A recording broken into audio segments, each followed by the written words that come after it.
What is your name, please? Frazine K. Taylor. The K stands for Connect. And it's actually Frazine K. Jones Taylor, Okay, and you're from where? Wetumpka, Alabama. Okay, I noticed today that you were one of the presenters.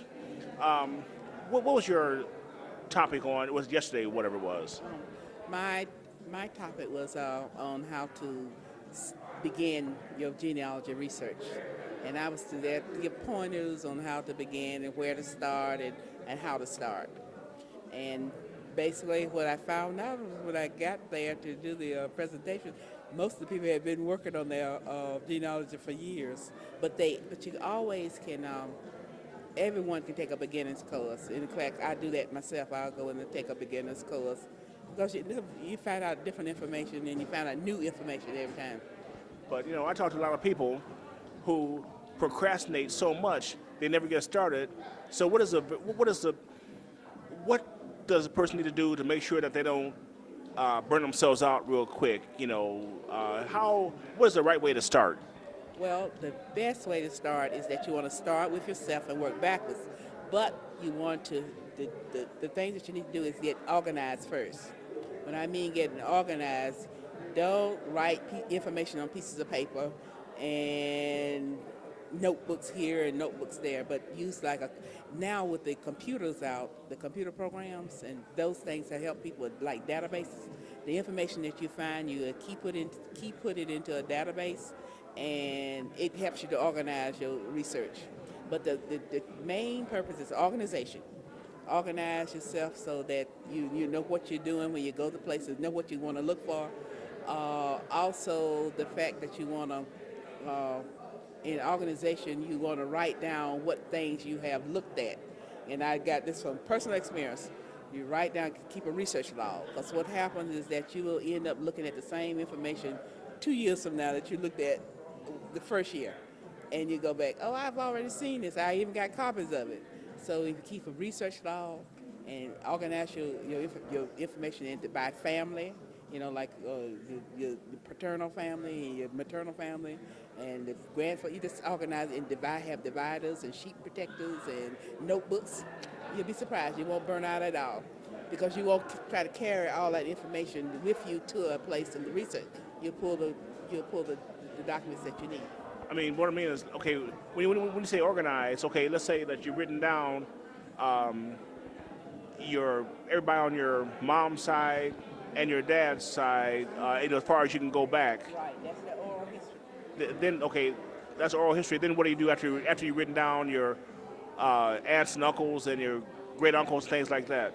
Uh, that you keep that that you would have if you have it written down. You just have that for referral information. The next thing to do is get yourself an ancestry chart and transfer all that information that you got orally onto a chart. And you can do that, and it's a way in which you do that. Then they have also family group charts. You use the family group charts to get the families together. Put that in a notebook.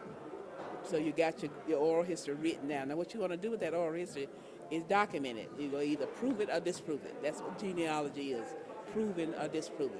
What you disprove, you say, I didn't find this. This person was not married to this person, is married to another person. Or this person was married to two other persons.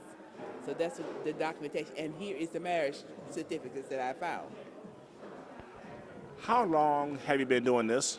I backed into genealogy, so I backed into it from because I got a job at the archives. But I've been doing this since about 20 years.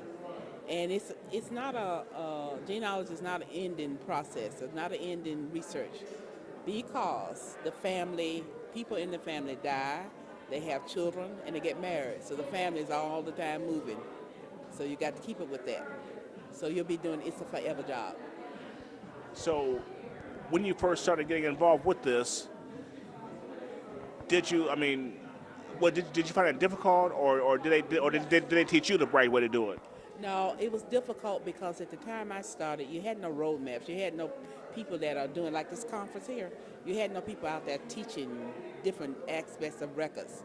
You just had, for example, you had people who were like, I worked in archives.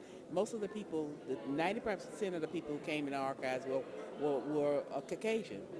They had been doing this stuff, and so actually they had been doing the research, but they would have been skipping over African American in the documents. For example, there were two little old ladies that went through the state of Alabama in every courthouse, and they abstract wills. And when they abstract wills, they only abstract the who was the will was who was the the will, who was made out to, who was the wills, the person who wrote, the author of the will. Within that will, sometimes they are slaves and first names. They just totally disregarded that. And they went throughout. So when you go and look at that record look at that book, and they made books. So you got about 30 or 40 volumes with wills and marriages and all kinds of things in them, and deeds.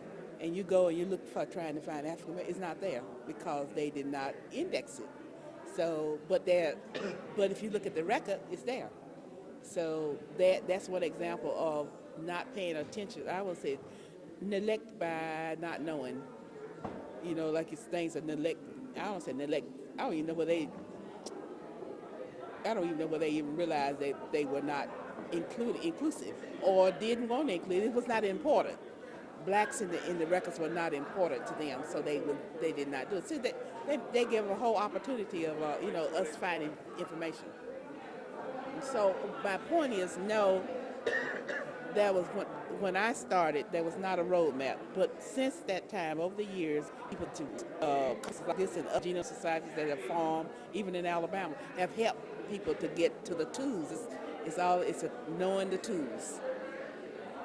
So tell me about this here. You just mentioned something about the genealogical societies. What is the objective of a society? Well, there's several.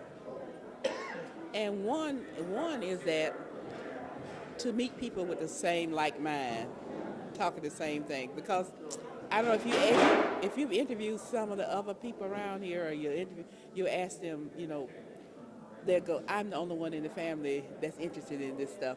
When I talk about my family history and genealogy to other people, the eyes glaze over. Okay, so oftentimes you only have one family historian, and that person is keeping a record, and that's happened with me. I didn't grow up doing this.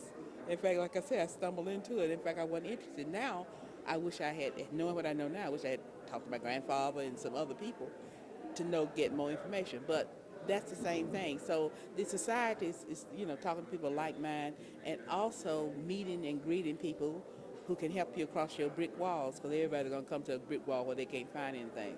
And they got other people. You talk to other people, they give you strategies and different things. So you meet those people. So a society is a helping tool. It's a helping tool in order for you to vent some of your frustration on some of the things you can't find, and also the fact that sometimes your significant other is not interested in your genealogy, so you got to have an outlet. You got to have a sort of what am I saying? When I say outlet, I'm talking about a backup or a place where you can go. Now, I have met 3 couples who were here together. Yes. Researching. And they are unique. I've seen them. I know who they are, and in fact, I met them through the years too. They are interested in their families, and they talk about it, and so yes. But you see more other people who don't have a significant other with them. Okay, they're not interested, and it's not the fault of those. Some of the children are not interested, but they will be. And when they are interested, then they will have a book. Unlike me or some others here, they will have a book on the shelf or some library that has their family information in it. Okay, one last question, because they got the food out here now. Sure. What does this do for you? I mean, like, once you find out about your family and the fact that you know how to find this kind of information, what does it tell you about yourself? What have you learned about yourself or learned about your family that you didn't know that you now do know? Well, I work in the archives, and I talk to people every day about, they come in and ask me questions about how to find their families and so forth. And one of the things that have come through real strongly is the fact that it's in your genes. And when I say that, I've had people who great grandfather was cooks, and then they were chefs and on down, and now they cook, and they wonder where they get it. It's in the genes. Teachers, grandmother teach or taught or gave something to the school. Sometimes they wasn't doing, they didn't finish half, but the 2-year college, but they taught. It's in the genes, and I find that sometimes there's diseases in the family. So what it has taught me about myself is that I found out those other people that were teachers. My grandfather, my mother and father were both teachers. I found out that they had their grandfather and my grandmother were both teachers and finished Selma University and finished different places. So that I found out, and then I found out that they own a lot of land. Well, one of my grandfathers had 400 acres. Don't have it now, but he had it. He had a strong love for the land. There's just things that I find out that is not. I'm not the ambitious people, smart people. I find out I'm smart now. Well, I've seen families that the guys can fix anything with no extra effort. They can fix, they can build anything. They can cut things down, and they just have a natural knack for this. And I guess it would be safe to assume that if they did some research, that they'd find somebody up the tree a little bit that had this gift. Right. I agree. I've seen it too many times to know that it's there in the family line. So yeah. So okay, last thing. So again, why does a person need to do this? What does it do for them when they find out what they would find out by doing this? Well, it gives you a story to tell. And then the main thing it does, it helps you not to marry your cousin, so that so the cousins and you won't have funny children. No, I know that's funny, but no, it helps. It gives yourself a self-esteem. Not self-importance, but knowing that you had ancestors and you had people who did things in America who just wouldn't drop here, and it started for yourself. There are people behind you, people that you have climbed on their backs and to make the person that who you are. You're a better person for knowing this. And people, each person has a different reason. My reason is, my reason was because people kept asking me, and I worked in a place where I needed to know. But once I got started doing it, and I got interested in it, and said, well, hey, these are great people. So, yeah. Thank you very much. Okay, you're quite welcome.